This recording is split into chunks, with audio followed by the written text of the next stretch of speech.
Think about it. Okay, so we have so much work to do.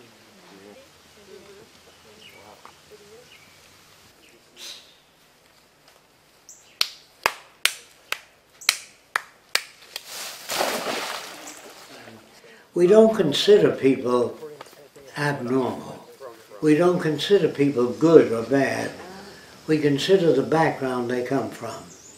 And we try to generate a background that will eliminate those behaviors. However, during the transition, that will be extremely difficult.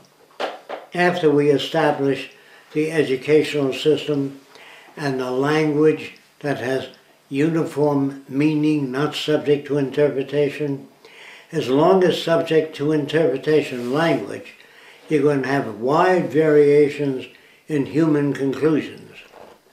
But if we can develop a language like mathematics or chemistry, or a language that has uniform meaning like engineering, in that case most people will understand one another.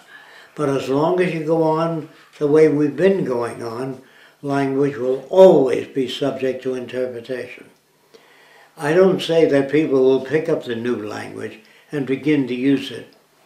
The transition will be painful and will be comprised of many different types of human behavior. We're not talking about right or wrong, good or bad.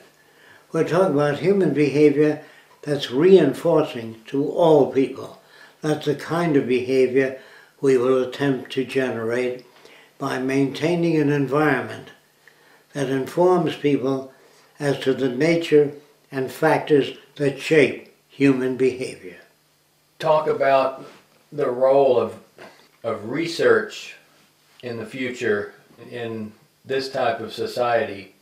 How would the findings of behavioral research influence society? Or do you feel that it would, or do you feel that behavioral research would not exist in the future? I think it will exist during the transition. There's no question about it. They will try, since most people during the transition are not scientifically oriented, they will try to identify the reasons for behavior that's not desirable. And if they're wrong, it won't work, whatever treatment they come up with. If they happen to be on the right track, it'll work. The only real difference between scientific method is if many people try the same experiments and get the same results, it means that the system is valid. If they get different results, it means they have to do further experimenting to try to ascertain what it is that shapes human behavior. During the transition, there will be differences of opinion due to language interpretation. That's why I say we have to develop a language that has uniform meaning to people. What determines the accuracy of the system? How well does the system work? If it works well, we use it. If it doesn't, there's more work that has to be done. It's a very rational approach without taking favorite points of view and pushing them, because society accepts erroneous points of view. I think that in the future we can condition people to appreciate information accumulation rather than random opinions. Information accumulation means testing results, testing methods, and if they work, we use them. If they don't work, or if they work part of the way, we use that part which works. There is no other way to learn except to make decisions that are less correct, and that's based on background. I think that in the future, children will be educated in using scientific methods of evaluation, but they'll also know that the methods used are not the best. They're the best we've come up with. And if the kids suggest other methods, we say, why don't you test it out and let us know what results you get. If I tell Larry, you can't grow food that way, and he finds out that he can, he has to inform me that I did these same things that you said, and they didn't work, then obviously I have to turn around and say, I didn't know that. But can the average person participate? They usually are not qualified unless they study hydroponics or chemotherapy or something related to the field, but just bursting out with, I don't know that I like that, I can't deal with that. What do you suggest? People say, will you experiment on animals in the future? Well, if you have a new vaccination that may help rabies or some other human pattern of behavior that's less desirable, do you want us to give that shot to the person or not? What is it you want to do? Do you want to give it to chimpanzees and see what effect it has? Or do you want to give it to a human being? Or are you willing to accept new experimental shots? I don't want to give it to animals, but I don't want to... Well, you're not offering anything. Every vaccination that you get has been tried on animals because people didn't know what else to do. They didn't know who else to try it on. There were some doctors that said, I will shoot myself with it because I have no right to shoot anyone else. A lot of them died. Now, do you want doctors to try it on themselves? Or have you a new approach to that problem so we don't have to try it on animals? What do you suggest as a new approach? You say, well, maybe we can build an artificial blood circuit. Go to work on that. See if you can. I'm not against people suggesting other things, but the suggestions better be based on some knowledge of the human circulatory system or disease, yes. Jacque, I think there's on the frequent asked questions section, it says the Venus Project doesn't support animal testing. Yes. It doesn't. Which is not really the case, though, is it? Well, during the transition, yes. But after the transition, people will be researching like mad all different possible alternatives to try to alleviate that condition.